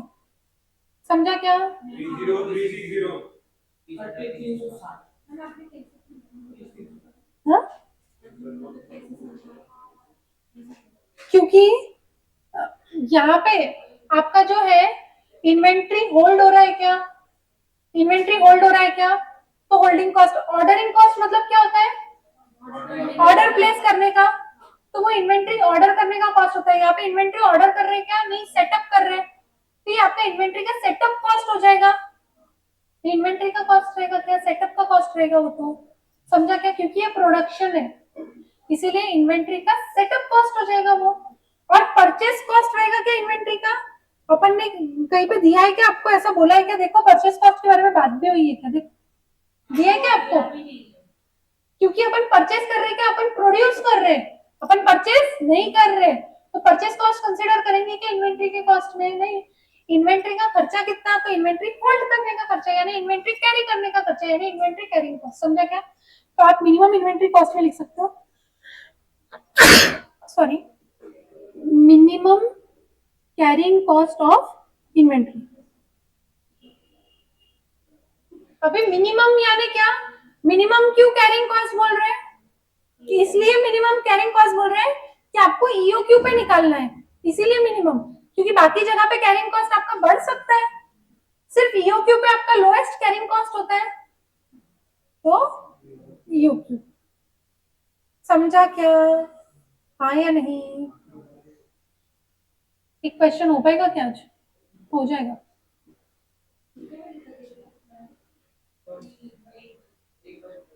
क्यों, आज क्या है,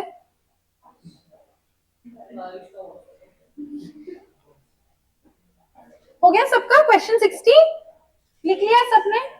अब ये क्वेश्चन 60 को मार्क भी कर लो, क्या मार्क करोगे, यूनिक, ये ऐसा कोई क्वेश्चन और है नहीं, मैं सारे एलडीआर मार्क करवाने वाली हूँ क्या, सिर्फ unique out of the whole chapter, बाकी जो कॉमन है उसमें से आपको सिलेक्ट करना है, आपको कौन सा टफ गया या आपको कौन सा रेफर करना है, ठीक है क्या। अभी अपना एक क्वेश्चन और रहेगा, क्वेश्चन नंबर 30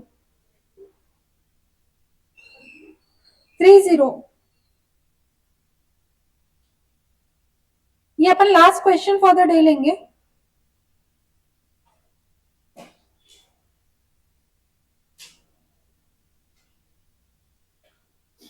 फिर कल वापस नया टॉपिक भी पढ़ेंगे और डिस्काउंट वाले क्वेश्चंस की प्रैक्टिस भी करेंगे, डिस्काउंट वाले क्वेश्चंस में भी मैं कुछ अलग पढ़ाऊंगी कल, मजा आएगा। ये जो पढ़ाया है ये थोड़ा याद रखने के लिए एक क्वेश्चन डिस्काउंट वाला भी होमवर्क मिलेगा, ठीक है। चलो question 30, a company produces a product A B by using two raw materials, एक प्रोडक्ट बनता है पर दो रॉ मटेरियल यूज होते हैं। अभी तक आपने देखा कि कभी दो रॉ मटेरियल वाला एक क्वेश्चन देखा नहीं, तो ये अपने आप में न्यू हो गया। इन द रेशियो ऑफ 5:3, क्या रेशियो में जाता है,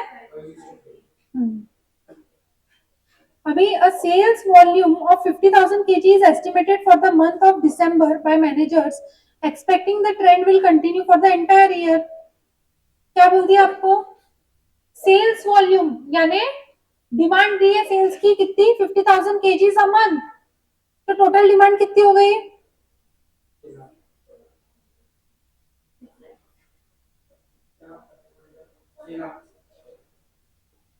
केजीस किसकी भैया, फिनिश गुड्स की, अपने रॉ मटेरियल के बारे में डिमांड होती है क्या, नहीं।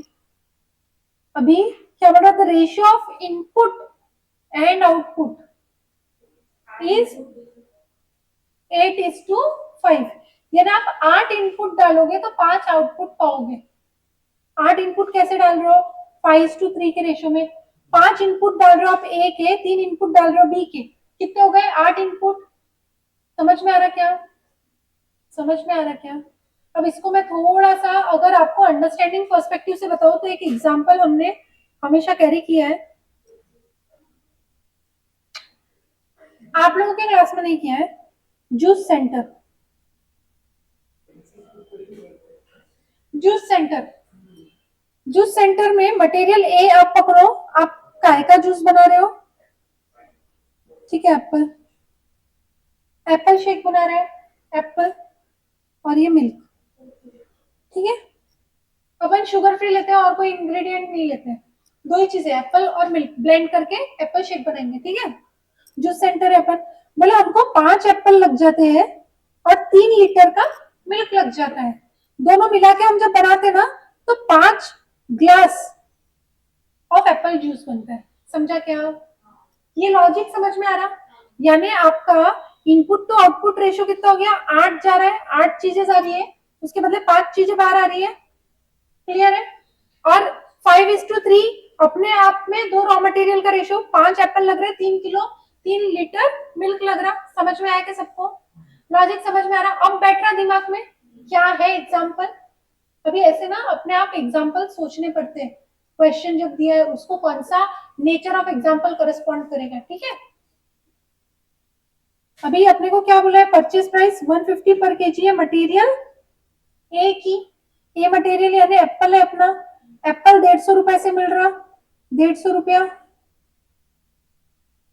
Reorder period 2 to 3 days, carrying cost. अभी क्या बोला, material A is perishable in nature and if not used with in 3.5 days from purchase it becomes obsolete. मतलब एप्पल 3.5 दिन में नहीं वापरा तो एप्पल खराब हो जाएगा। दूध के पैकेट्स खराब हो जाएंगे क्या? नहीं, उसकी शेल्फ लाइफ बड़ी होती है, पर एप्पल पेरिशेबल है, अर्ली पेरिशेबल है। समझा क्या? इसलिए एग्जाम्पल फिट हो रहा है, अभी फिट हो रहा है कि नहीं हो रहा है एग्जाम्पल। तो ये क्वेश्चन को मार्क कर दो यूनिक एज पेरिशेबल क्वेश्चन। एक ही क्वेश्चन है पूरे चैप्टर में जिसमें पेरिशेबल पूछा है आपको, इसकी कैटेगरी क्या हो गई ये क्वेश्चन की, perishable, special category perishable question.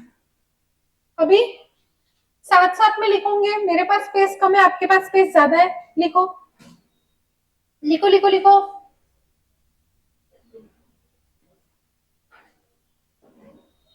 आपका रजिस्टर ओपन करो और लिखना चालू करो। क्या लिखोगे?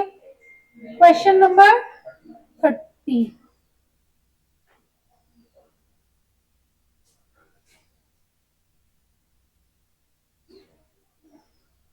यूनिट्स है कि केजीज है, मेरे को ओपन रखना पड़ेगा ना question. 5 kgs of AE plus 3 B का क्या बोला है, कुछ भी नहीं बोला है, 3 अज्यूम केजीज या यूनिट्स लिख लो, कुछ नहीं बोला है तो यूनिट्स लिख लो। 3 बोला है क्या ऑफ बी,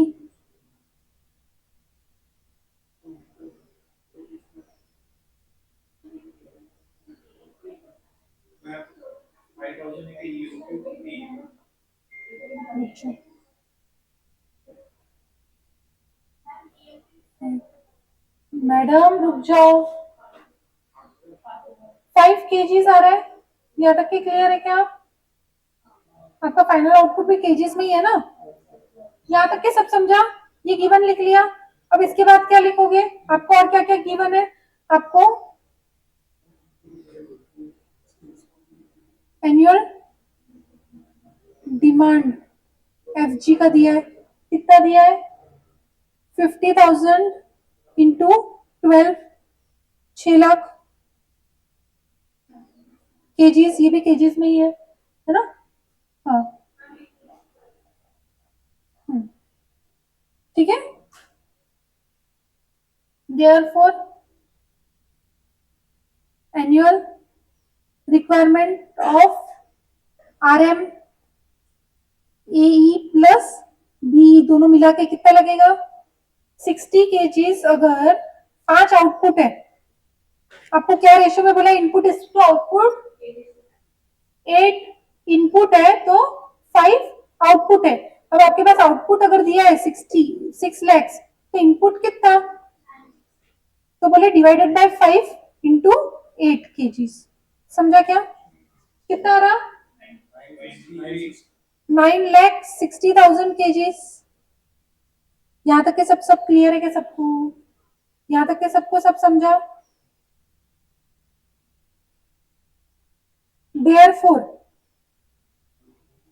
अब इसको अच्छा यहीं पे बांट लो, AE और BE में, क्या लिखोगे 9,60,000 इंटू 5/8 और 9,60,000 इंटू 3/8। 9,60,000 तो टोटल लग रहा, टोटल इनपुट 8 जो था वो 960 है, तो उसमें से 5 फिर 5/8 हिस्सा ए का रहेगा और 3/8 हिस्सा बी का रहेगा। कितना कितना 6 लाख और 360। समझ में आ रहा है कि अभी तक मैं क्या क्या कर रही हूँ? मैं एक बार समराइज भी करूंगी। अब आपको ए के बारे में बात कर रहे हैं, क्या नहीं समझा मैडम?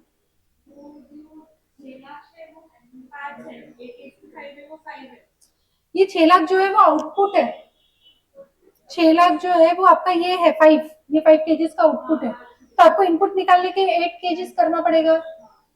तो 5 divided by 6 lakh divided by 5 into 8। क्यों? क्योंकि 6 लाख अगर 5 किलो के हिसाब से है तो 8 किलो के हिसाब से इनपुट कितना? समझा क्या? हाँ। फिर उसके नीचे वाला क्या है? अब 960 जो है वो आपका इनपुट है, पर ये उसमें से इतना हिस्सा उसका, इतना हिस्सा उसका है। समझा क्या? आप 6 लाख से कंफ्यूज हो रहे हो क्योंकि सेम नंबर आ रहा है। सबको समझ में आ रहा है कि ये रेशियो सेम सेम दिए हैं ताकि आप कंफ्यूज हो, लेकिन वो कंफ्यूज मत होना। यहाँ तक के सब समझा? अभी आपको पूछा क्या है?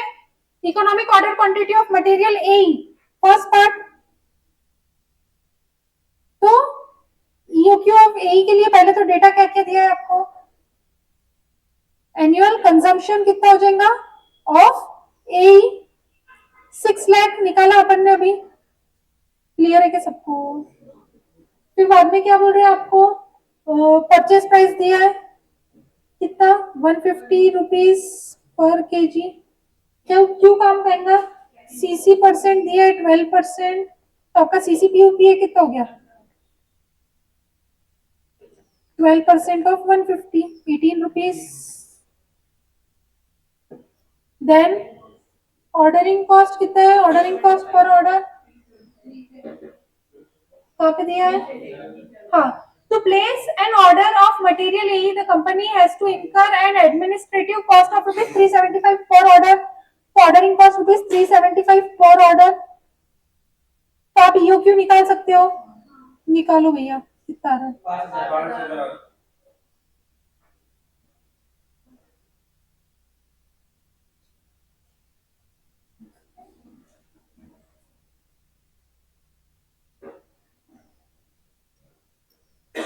आया क्या सबका? 5,000? यहाँ तक समझा? यस। अभी सेकेंड पार्ट के लिए अपने को क्या क्या डेटा चाहिए? मैक्सिमम स्टॉक लेवल ऑफ ये पूछा है, तो मिनिमम यूसेज चाहिए और मिनिमम लीड टाइम चाहिए, और क्या क्या चाहिए? ईओक्यू चाहिए और आरओएल चाहिए। आरओएल के लिए क्या चाहिए? मैक्सिमम यूसेज और मैक्सिमम लीड टाइम। यहाँ तक के सबको सब क्लियर है क्या? यही सब चीजें चाहिए। अभी अपने को ईओक्यू निकल गया अपना 5,000, यहाँ तक के क्लियर है। लीड टाइम आपको देखो 2 to 3 डेज बोला है, तो मिनिमम लीड टाइम 2 हो गया, मैक्सिमम हो गया 3। इसमें कोई डाउट है क्या? ओह सॉरी 3, ठीक है। अभी यूसेज कितना? तो बोले यूसेज आप 6 लाख केजीज कर रहे हो साल भर में, तो एक दिन का कितना अज्यूम, कितने दिन बोला है क्या? बोला है क्या अज्यूम कितने डेज है? हाँ, तो उसका 25 डेज इन अ मंथ किस खुशी में दिया? 25 डेज एक मंथ में कितने मंथ्स रहते हैं? 12 मंथ्स रहते हैं, तो कितने डेज हो गए इन ईयर? 300 days in year. समझा क्या? फिर 6 केजीज डिवाइडेड बाय 300 डेज कितना हो गया पर डे कंजम्पशन? 2000 केजीज का कंजम्पशन हो गया पर डे। अब कंजम्पशन जब आपके पास ऑप्शन नहीं दिया रहता है कि कितना मिनिमम है कितना मैक्सिमम है, तो अपन सब जगह पे सेम लेते हैं। मैंने ये बताया था आपको, minimum is to maximum is to average, तो 2000 केजीज ही होगा दोनों में। क्लियर हुआ कि ये चीज समझी क्या? क्योंकि आपको कहीं पे बोला है कि मैक्सिमम कंजम्पशन कितना है, मिनिमम कंजम्पशन कितना है, जब नहीं बोला है तो average is equals to maximum is equals to minimum. Average निकला अपना ये 2000 जो निकला वो मैक्सिमम मिनिमम तो नहीं निकला। Average is equals to maximum is to minimum. ठीक है क्या? समझ में आ रहा है क्या सबको? क्योंकि अपने पास कुछ भी हिंट नहीं दिए। इसमें अगर बोला रहता maximum consumption is 200 kgs more than minimum consumption, तो अपने पास ये एवरेज कंजम्पशन निकला था, उससे निकाल सकते थे। लेकिन ऐसी कोई लाइन बोली है क्या? तो फिर अपन एवरेज को ही अज्यूम करेंगे मिनिमम एंड मैक्सिमम कंजम्पशन। अब आपके पास ये सब चीजें निकल गया। आरओएल निकालो, कितना हो जाएगा आपका? 6000 kgs आरओएल निकल जाएगा मैक्सिमम इनटू मैक्सिमम। अभी मैक्सिमम स्टॉक लेवल क्या आएगा? 5000 plus 2000 minus minimum into minimum है 2000 इंटू 2 4000 माइनस होगा तो कितना बचा? 7 माइनस 4 क्या? तो सॉरी, हाँ 6 सॉरी 11 माइनस 4 11 माइनस 4 कितना बचा? 7000 केजीज। ठीक है क्या? 7000 केजीज समझा सबको? पर अब मुझे बताओ क्या बोल रहे हैं वो? एवरेज कंजम्पशन पर डे कितना है? 2000। और आपको एक और स्टेटमेंट बोला है उसमें, ध्यान दिया था कि आपने पेरिशेबल है in nature. If not used with in 3.5 days of purchase it becomes obsolete. अभी आप अगर 3.5 दिन में कितना मैक्सिमम कंज्यूम कर पाओगे? अभी यहाँ पे लिखना है आगे, due to perishable nature of E, maximum quantity that can be kept is equals to 3.5 days consumption. Am I right or am I right?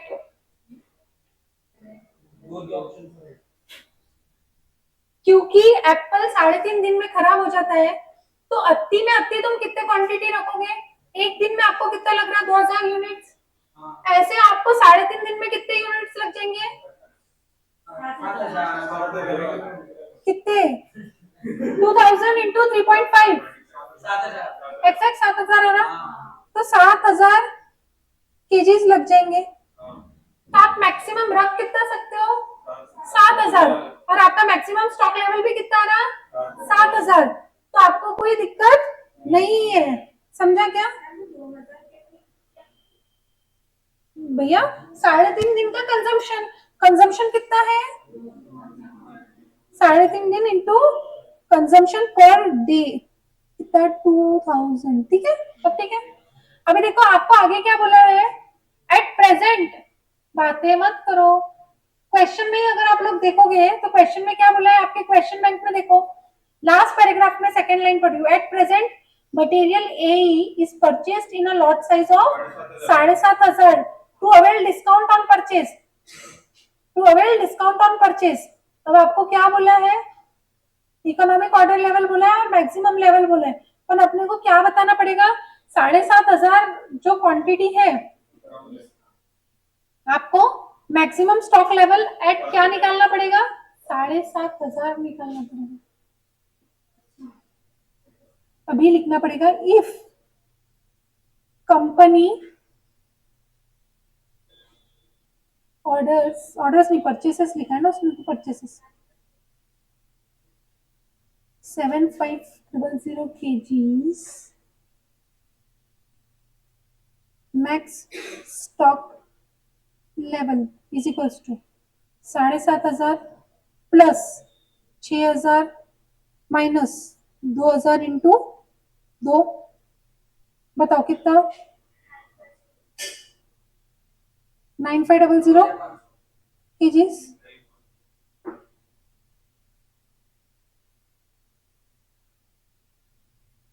Thus, we can suggest।